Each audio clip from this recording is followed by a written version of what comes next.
परम से अभावी दादा गुरुदेव श्री पेंसुरी महाराज एवं परम पूज्य गुरुदेव के पावन चरण कलम में कोटि से वंदन अभिवंदन। उपस्थित धर्म पिबंधों, कल आपके समक्ष विषय शुरू करता हूँ कि मानव की पहचान वाणी के द्वारा होती है। इस संसार में व्यक्ति ने पहचान करवाने के लिए काफी उपाय सोचता है कि मैं ऐसा क्या करूं जिसके द्वारा मेरी संसार में मेरी पहचान हो। कोई ने पहचान करवाने के लिए दान करता है, कोई कुछ ना कुछ कार्य जरूर करता है। किसके लिए? इस संसार में केवल पहचान करवाने के लिए। पर उससे पहले व्यक्ति की सबसे प्रथम व्यक्ति की ताकत उसकी वाणी होती है। इसलिए संत कवि ने कहा है कि ऐसी वाणी बोली आप शीतल होए और दूसरा भी शीतल होवे। नहीं, हमेशा व्यक्ति को ऐसी वाणी बोलनी चाहिए कि जिसके द्वारा अपन भी शीतल हो जाए और सामने वाला भी शीतलता की अनुभूति करे। एक देखो, एक तो तरफ आग जल रही है और दूसरी तरफ एक शीतल हवा चल रही है। तो सबसे बड़ी ताकत किसके अंदर हुई? सबसे बड़ी पावर किसके अंदर हुई? शीतल पानी के अंदर। क्योंकि पानी का काम क्या होता है? ये अग्नि को बुझाना। पानी का काम होता है दूसरों को शीतल पहुंचाना। पानी का काम क्या होता है? गंदगी को साफ करना। और अग्नि का काम केवल दूसरों को जलाना होता है। इसके सिवाय अग्नि जलाए सिवा कुछ भी कार्य नहीं कर सकती। तो इसलिए वैसे ही जिसकी मीठी वाणी होती है तो वही उसी की पहचान होती है, और जिसे कड़वी वाणी उसे कोई पहचान नहीं होती।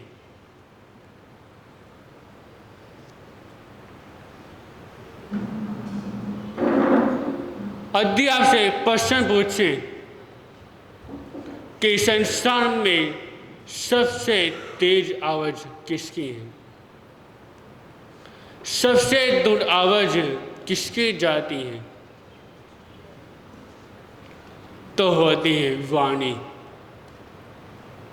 एक वाणी ही एक ऐसी चीज है जिसके द्वारा व्यक्ति की दूर तक आवाज जाती है, और व्यक्ति की दूर तक वाणी के द्वारा आवाज कैसे जाती है? एक शेर था जिसका नाम यशपाल था। उसके 3 बेटे थे। अब जो शेर था उसने अपने तीनों बेटों की शादी कर देता है। अब जो शेर की जो धनक पत्नी थी सेठानी, अब वो किसी बीमारी के कारण इस संसार में चल बसती है। इधर शेर की जो तीनों जो प्रबुद्धि थी, अब उनके मन में आया कि इस घर की मालिक अब कौन बनेगी। जो सबसे बड़ी थी उसने कहा कि घर की मालिक मैं बनूंगी, क्योंकि सबसे बड़ी मैं हूँ। सबसे पहले मैं इस घर में आई थी, सबसे पहले अधिकार मेरा इस घर में है, इसलिए इस घर की मालिक बनने का अधिकार केवल मेरा है और किसी का नहीं। दूसरे ने कहा कि नहीं, घर की मालिक मैं बनूंगी, क्योंकि जब इस घर में जब आई थी तो सबसे ज़्यादा पैसा मैं लेके आई थी, इसलिए मेरा अधिकार है। किसका? मेरा इस घर में अधिकार बनता है।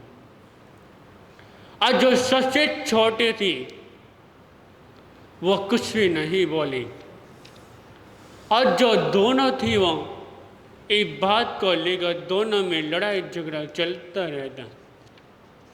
और सेठ ने देखा ऐसे काम नहीं चलने वाला, इनकी परीक्षा करके देखने पड़ेगी कि जब परीक्षा में जब पास हुआ घर की मालिक उसी को ही बनाऊंगा। तो सेठ ने अपनी तीनों बहू को अपने पास बुलाया और कहा, मैं तुमसे प्रश्न पूछता हूँ, जिसने उसका सही उत्तर दे दिया घर की मालिक मैं उसको बना दूंगा।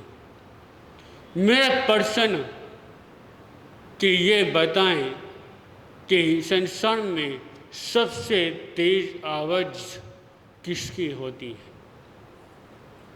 जो सबसे बड़ी थी उसने कहा कि पिताजी, सबसे तेज आवाज़ मुर्गे की होती है। कि जब सूर्य उदय जब होता है, जब मुर्गा बोलना जब शुरू करता है तो सभी लोगों को पता चल जाता है कि सूर्य उदय हो चुका है। इसलिए हे पिताजी, सबसे तेज आवाज़ मुर्गे की है। फिर दूसरे ने कहा कि नहीं पिताजी, ये बिल्कुल गलत कह रही है, सबसे तेज आवाज़ कुत्ते की होती है। क्योंकि जब कुत्ता जब भौंकता है तो पता चल जाता है कि किस गली में कुत्ता है। फिर जब तीसरे की जब बारी आई तो सबसे छोटे थी उसने कहा कि पिताजी, ना मुर्गे की आवाज़ तेज होती है, ना कुत्ते की आवाज़ तेज होती है। अधिक आवाज़ अच्छी ऊंची आवाज़ अधिक होती है तो व्यक्ति की वाणी, जिसकी वाणी में मिठास होती है तो उसकी आवाज़ दूर तक जाती है, और जिसकी वाणी में मिठास नहीं तो उसकी आवाज़ कभी दूर तक नहीं जाती। इसलिए हे पिताजी, सबसे ऊंची सबसे बड़ी आवाज़ व्यक्ति की वाणी होती है। इतना सुनते शेर बड़े को बड़े प्रसन्न होते हैं, और घर की मालिक किसको छोटी को बना देती है। इसलिए हमेशा हर व्यक्ति को अपनी वाणी में कंट्रोल करके चलना चाहिए। हमेशा व्यक्ति उतना ही बोलना चाहिए जितना जरूरी हो, इतना ही बोलना चाहिए कि ना वो जितना जरूरी उतना नहीं बोलना चाहिए। जरूर से ज़्यादा व्यक्ति को कभी नहीं बोलना चाहिए। जब अपनी बड़ी बात है उसको कम शब्दों में जो कह दें तो वही वाणी होती है, वही वाणी में ताकत होती है। और जो अपनी बातों को छोटी बात को बड़ी कह के कहता है तो वाणी में कोई ताकत नहीं होती। इसलिए हमेशा अच्छा बोलें और अपनी बात को कितना कम से कम शब्दों में कहें। आप जितनी बार कम शब्दों में कहीं अच्छा बोलेंगे, मीठा बोलेंगे, उतना ही आपका संबंध दूसरे लोगों के साथ मिल चलेगा। इसलिए हमेशा दूसरों से जब मिलें, जब दूसरे जब बात जब करें तो हमेशा क्या अच्छा बोलें और क्या मीठा बने प्रयास करें। तो आज इतना ही। ओम शांति।